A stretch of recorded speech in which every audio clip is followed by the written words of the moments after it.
প্রতিরক্ষা মন্ত্রণালয়টা প্রধানমন্ত্রী নিজের তদারকিতে রাখে।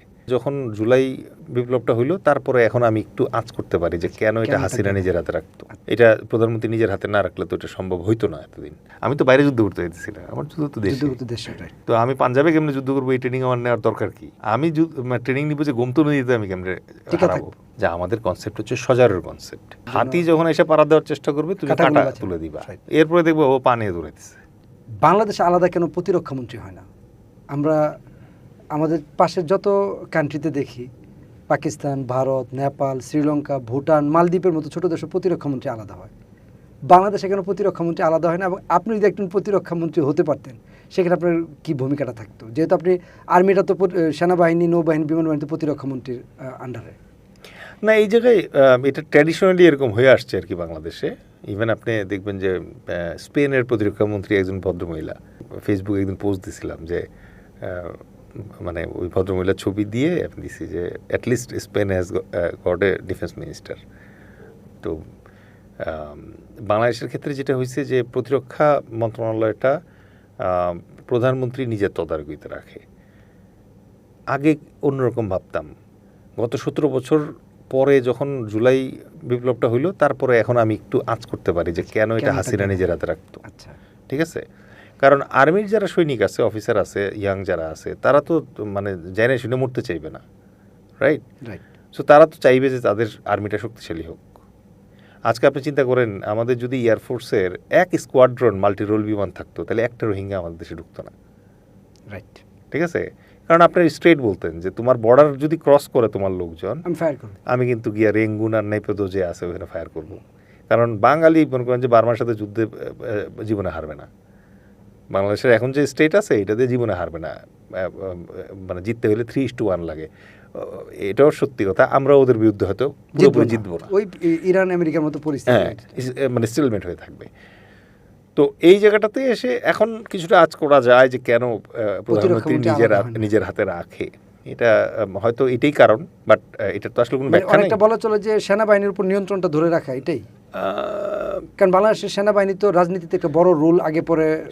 হ্যাঁ, অফকোর্স সেনাবাহিনীর উপরে নিয়ন্ত্রণ ধরে রাখা, তারপরে ধরেন ইন্ডিয়ার পছন্দ মতো মনে করেন যে সেনাবাহিনীকে ট্রেনিং করানো, ইন্ডিয়ার পছন্দ মতো সেনাবাহিনীকে সাইজে রাখা, এটা প্রধানমন্ত্রী নিজের হাতে না রাখলে তো এটা সম্ভব হইতো না এতদিন।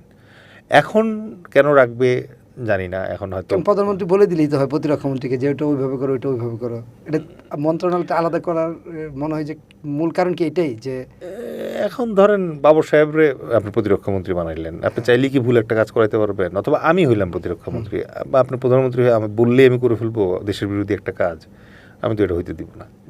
আমি মন্ত্রিত্ব ছেড়ে দিব, দরকার নেই আপনি মানে আরেকজন মন্ত্রী নেন যে আপনার কথা অনুযায়ী কাজ করবে। বাট আমার মনে হইতেছে এটা করলে পরে দেশের লস হবে, আমি এটা হইতে দিব না। এটা করলে পরে আমার আর্মির লস হবে, এটা আমি হইতে দিব না।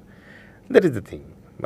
মানে আমাদের ক্যারিয়ারে তো আমরা ছোটোবেলাও করছি, মেজর র্যাঙ্কে আর্মির চাকরি ছেড়ে দিয়ে চলে আসছি না, পছন্দ হয় নাই কিছু জিনিস, মনে হয়েছে যে এটা আর্মির করার কথা না, তো আমি তো আর্মি চেঞ্জ করতে পারবো না, রাইট? তো আমি তখন যেটা করছি নিজেকে সরাই নিয়ে আসছি। হ্যাঁ, তো আরেকটা প্রশ্ন যেটা করলেন, প্রতিরক্ষা মন্ত্রী হইলে পরে আসলে অনেক কাজ করার আছে।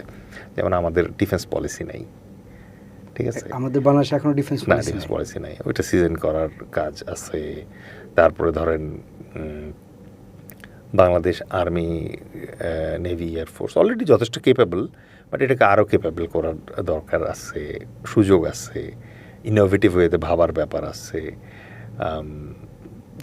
ইয়াঙ্গার জেনারেশন যারা আছে, যেমন ধরেন ইয়াতে এটা হচ্ছে আরব ইসরায়েল যুদ্ধের সময় সুয়েজ খাল ক্রস করে ইজিপশিয়ান আর্মি সিনাইতে যাবে, তো সুয়েজ খালের ওখানে যে ঢালটা আছে, বালুর ঢালটা আছে, এইটা ক্রস করতে পারতেছিল না।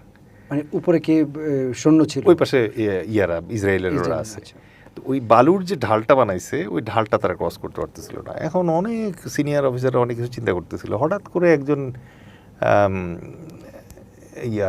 ইজিপশিয়ান আর্মির এক ক্যাপ্টেন ইঞ্জিনিয়ার, সে এসে বললো এক কাজ করি, ওই হোস পাইপ দিয়ে পানি মারলে বালু গুলে পড়ে যাবে, and they did it.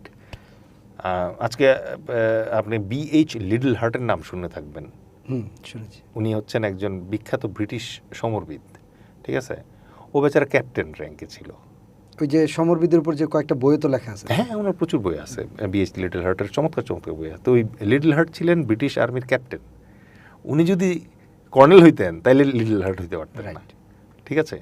So আমি এই কথাটা যেটা বলতে চাচ্ছি যে ওই যে লেভেলটা আছে আমাদের জুনিয়র অফিসারদের হৃদয়ে যে তাজা একটা জিনিস থাকে এবং তাদের মগজে যে মানে অভিনবত্ব থাকে, ঠিক আছে, এই বর্ষাকালে এই বাংলাদেশের এই নদীতে কিভাবে কি ইউজ করলে মনে করেন যে দুর্ধর্ষ সেনাবাহিনী হিসেবে পৃথিবীতে টিকে থাকা সম্ভব। আমি তো বাইরে যুদ্ধ করতে চাইতেছিলাম, আমার যুদ্ধ তো দেশে। তো আমি পাঞ্জাবে কেমনে যুদ্ধ করবো এই ট্রেনিং আমার নেওয়ার দরকার কি? আমি ট্রেনিং নিব যে গোমতো নদীতে আমি কেমনে হারাবো, রাইট? তো ওইটা করার জন্য যেটা করা লাগে সেগুলো করার জায়গা আমাদের লাগবে। দিন শেষে বিলিভ করাইতে হবে আর্মিকে যে আমাদের কনসেপ্ট হচ্ছে সজারুর কনসেপ্ট। সজারুর কনসেপ্টটা কি? নিজেকে প্রতিরক্ষা করার জন্য হাতি যখন এসে পাড়া দেওয়ার চেষ্টা করবে তুমি কাঁটা তুলে দিবা, এরপরে দেখবো ও পা নিয়ে দৌড়াইতেছে সারাদিন। So that's how. একটা বাট এই জায়গায় আমি একই সাথে এটা বলবো যে ভাই আমি বোকাশোকা অথবা কম জানা মানুষ, আমি স্বরাষ্ট্র অথবা পররাষ্ট্র মন্ত্রণালয়ে যে কাজ করতে পারবো তার চেয়ে এখন যারা আছে তারা নিশ্চয়ই অনেক ভালো কাজ করতে পারবে। বাট আমি একই সাথে এই আপনার পডকাস্টের মধ্যে এইটাও অ্যাসিওর করতে চাই, যদি আমার ওনাদেরকে পরামর্শ দেওয়ার অথবা দেশের খেদমত করার কোনো অবকাশ থাকে ওইটা আমি অবশ্যই যে কোনো ক্যাপাসিটিতে করবো। আমার এই এখনকার যে ক্যাপাসিটি আছে এটাতেও করতে রাজি আমি।